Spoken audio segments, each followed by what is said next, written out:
규제는 폭등만 부른다. 이런 기사들 많이 나오죠. 폭등 시그널 왔습니다. 규제 또 한대요. 또 오르겠어요. 카페 같은 데도 이런 이야기 많이 나오고 규제는 꼭 폭등을 의미하죠. 그런 식으로 유도하고 있죠. 규제 버튼을 누르면 부동산이 뻥 하고 폭등하느냐, 이 사실에 대해서 확인을 해볼 텐데, 이상한 프레임이죠. 규제를 하게 되면은 실질적으로 양도세를 강화하면은 같은 수익을 내려고 해도 더 많이 올라야 되는 거죠. 보유세 같은 경우 더 많이 내야 되죠.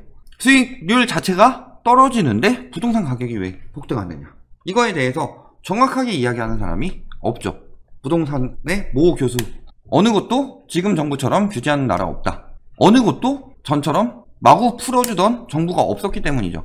외국 같은 경우는 진짜로 새 집을 살기 위해서 재건축을 하기 때문에 집이 진짜 낡아야 재건축이 들어가는데, 우리나라 같은 경우는 지금 2014년 9월 이후부터 그냥 30년 넘으면 일단 재건축 신청하고 보잖아요. 돈 벌려고. 그러면서 수리 가능한 것도 재건축 받으려고 일부러 수리 안 하고, 시설 안 좋은 아파트에 30년 동안 산 사람들 왜 피해를 주느냐, 재초안하는 거 가지고, 분양제 하는 거 가지고. 근데 막상 이번에 까보니까 어때요? 실거주 2년 이야기 딱 넣어보니까 한 60 몇 %가 새 살고 있는 거죠. 진짜 살고 있는 사람 30 몇 % 밖에 되지 않는다. 돈 벌려고 그거 사놓고서 그 후진 아파트에는 남들이 살도록 해놓는다. 그렇게 살 수밖에 없는 사람들. 실수요자 100명을 희생하더라도 투기꾼 1명을 잡겠다는 것으로 보인다. 지금 이때 나왔으니까 마지막으로 나온 정책 617이죠. 617에서 잡은 거 뭐예요? 재건축이 실수요자 적다는 거는 실거주 조건 나오자마자 바로 증명됐죠. 내가 내 집 사기 위해서 법인으로 사야 돼. 이 실수요자 잡는 정책이에요. 3억 이상 주택 구입 시 전세 회수. 이거 갭투기 막는 거죠. 갭투기가 보통 어떤 형식으로 들어가요? 여기다가 전세를 받고 작은 갭을 가지고 여기를 사죠. 나는 여기에 안 살죠. 전세를 받았으니까. 그러면 어딘가에 살아야 되잖아요. 물론 자가에 사는 경우도 있지만 이렇게 해놓고서 본인은 조금 더 저렴한 데로 전세살로 빠져버린다. 그러니까 이 전세 회수해버리면 하나라도 전세 돌려주고서 들어가야 되는 거니까 갭투기가 억제되죠. 실수요자 100명이 희생하면서 투기꾼 1명 잡는 정책이에요. 투기 과열지구 확대야. 거기가 실수요자들이 오히려 피해보고 있었죠. 집값이 뛰면서.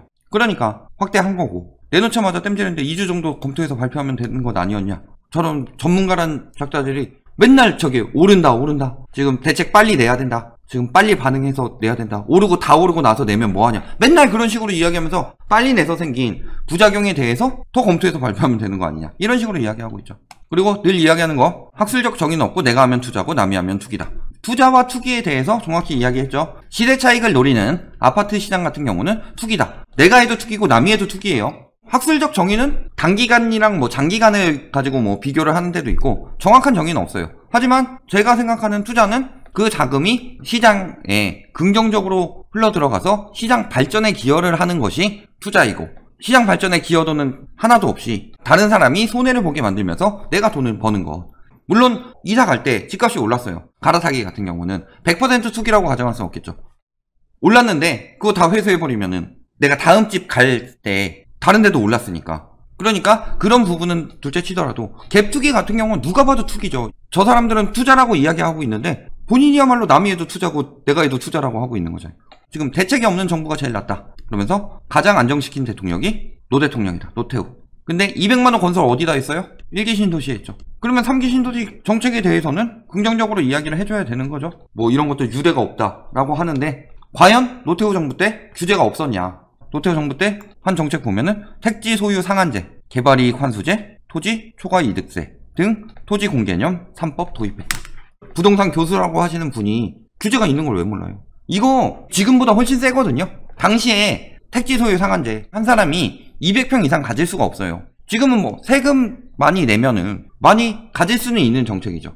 예전에 뭐 동탄에 300채 투기한 쓰레기도 있었고, 빌라 같은 경우, 바지 사장 같은 경우도 굉장히 많은 집을 가지고 있죠. 그 다음에 뭐 예전에 100억대지만 3억을 못 갚아서 사기꾼으로 몰린 빌라 왕 같은 사람도 100억대 자산으로 빌라로 그 정도 가지고 있을 정도면 그거 거의 다 갭투기로 들어가서 막상 순자산은 거의 없었죠. 근데 무슨 상황이었어요 그게? 그 사람도 200평은 넘었죠.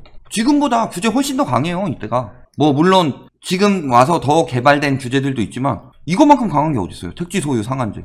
한 사람당 딱 이만큼만 가져 라고 하는 건데, 여론을 조작을 하고 있는 거죠. 교수인데 저걸 모를 리는 없을 테고, 잡으려면 무조건 공급책뿐이다 라고 이야기를 하는 건데 틀린 거. 그때 규제 있었다. 그리고 그때도 서울 공급이 아니라 신도시 공급을 통해서 집값을 잡았다. 그러면 신도시 공급 지금 3기 신도시 추진되고 있고, 그 다음에 뭐 짜투리 택지지구 추진하고 있고, 이번에 또 장관 불려가가지고 택지 공급 더 해라. 주택이 부족해서 공급을 하느냐. 지금 언론에서도 그런 식으로 이야기하잖아요.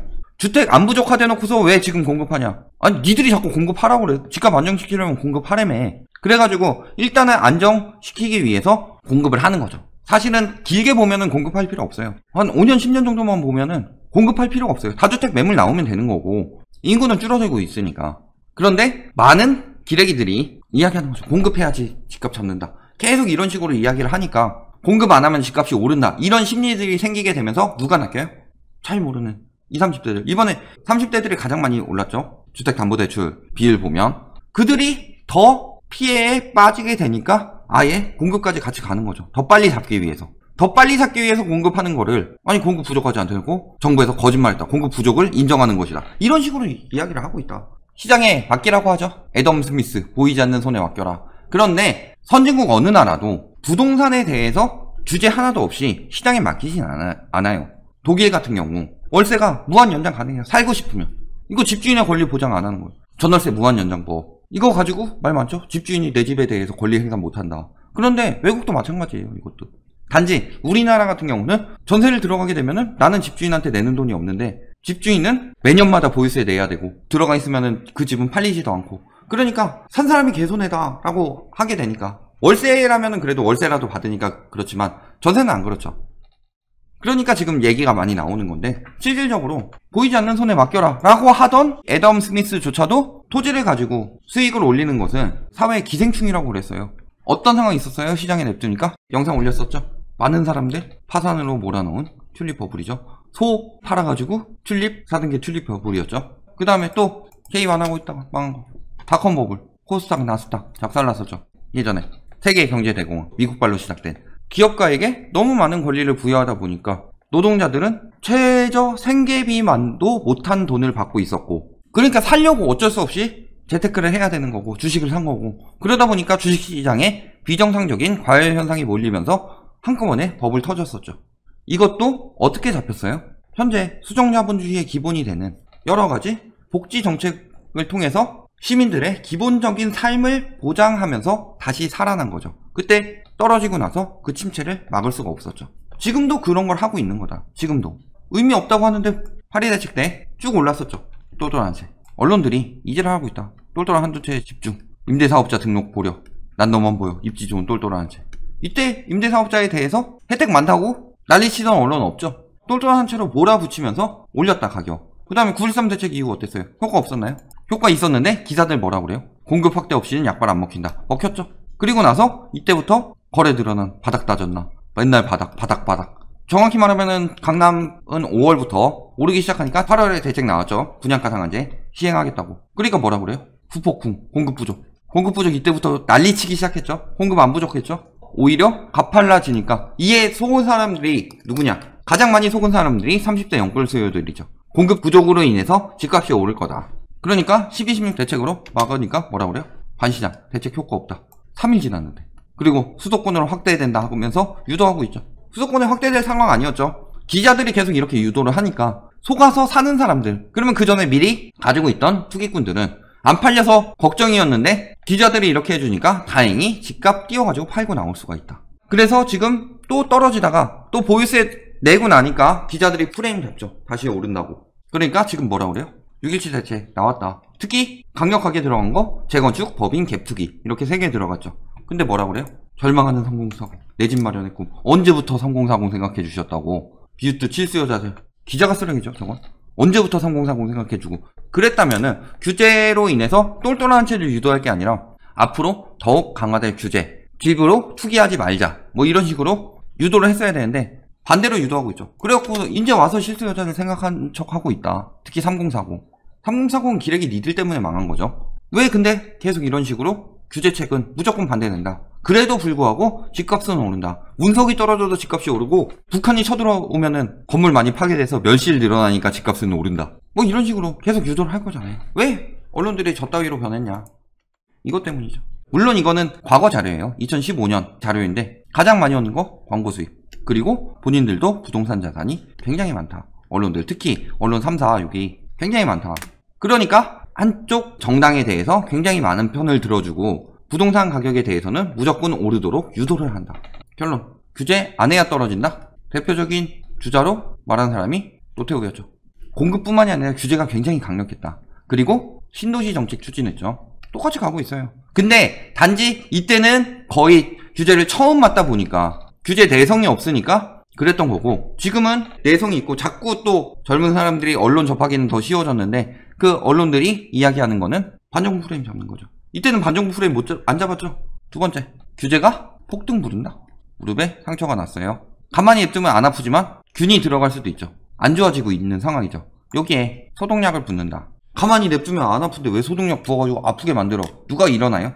완화책이든 규제책이든 모든 정책은 나올 때 부작용은 있다. MB 때 완화했을 때 떨어졌으니까 완화해야 된다. 이거는 그 전에 규제가 강하게 들어갔으니까, 예를 들어서 그 전에 참여정부에서 규제를 이렇게 쌓아놔가지고 심리를 꺾어서 떨어지기 시작한 순간에 MB 정부에서 이렇게 하나씩 없애고 있었어요. 그러면은 정권 시작하기 전에 아예 없는 거에 비해서 아무리 많이 완화를 했더라도 규제가 많이 남아있는 거죠. 그러니까 그 영향 받아서 떨어진 거죠. 그 다음에 503 정부 때 재건축 연화 완화, 그 다음에 초이노믹스, 그 다음에 이거 다 폐지해버린 부동산 3법. 그러니까 오른 거예요. 거기서 규제 없는 거에서 이제 다시 하나 올려가니까 반응이 조금씩 나타나는 거죠.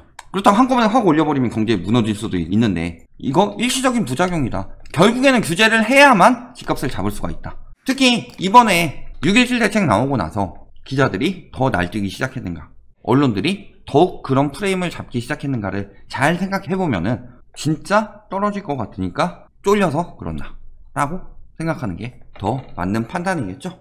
기다리면 결과 나온다. 정책 나오자마자 바로 효과 보는 게 어딨어요. 주식시장이에요. 부동산은 황금성이 떨어지기 때문에 당연히 길게 나온다. 보통 한 5년 정도 걸리는데 이번에 지금 빨리 들어간 거죠. 너무 강력하게 들어가니까. 그러니까 기레기들의 호도에 넘어가지 말고 안정 가지고 기다리셔라 라는 점 다시 한번 말씀드리겠습니다.